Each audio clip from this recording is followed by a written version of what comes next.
Aytaman, o'sha sabr qilgan ayollarni, o'sha sabringizni siz boshqa joyda ishlatganingizda dunyoni boshqargan bo'lardingiz. Sabrga ishlatyapsiz, hammasini chidashga, kechirishga, kechira olmasangizda. Shuning uchun bu yerda tanlov bor. Kim nimani xohlasa o'shani tanlaydi. Lekin ayol kishi, men o'ylaymanki, tajribamdan kelib aytaman, deyarli kechirmaydi. U faqatgina chidab, orqaga tashlab yopib qo'yib o'sha eshikni ketaveradi oldinga qarab.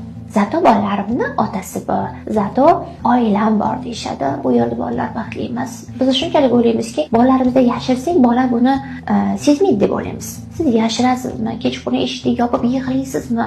Yostig'ingiz va siz bo'lasizmi? Ahamiyati yo'q. Bola sizga energetik bog'liq. U yerda baxt yo'q. Yo buni bartaraf qilish kerak, yoki bo'lmasam qo'lingizdan kelmaydigan bo'lsa, qaror qabul qilishingiz kerak. Lekin chidalgan, azob chekkan ona bor uyda bolalar hech qachon baxtli bo'lmaydi. U yerda faqat og'riq yashaydi, energiya, uy, yostiq, kravatlar, kiyimlar og'riqda yashaydi. Tasavvur qiling, bu og'riqni his qilib yashagan bolalar qanday baxtli bo'ladi.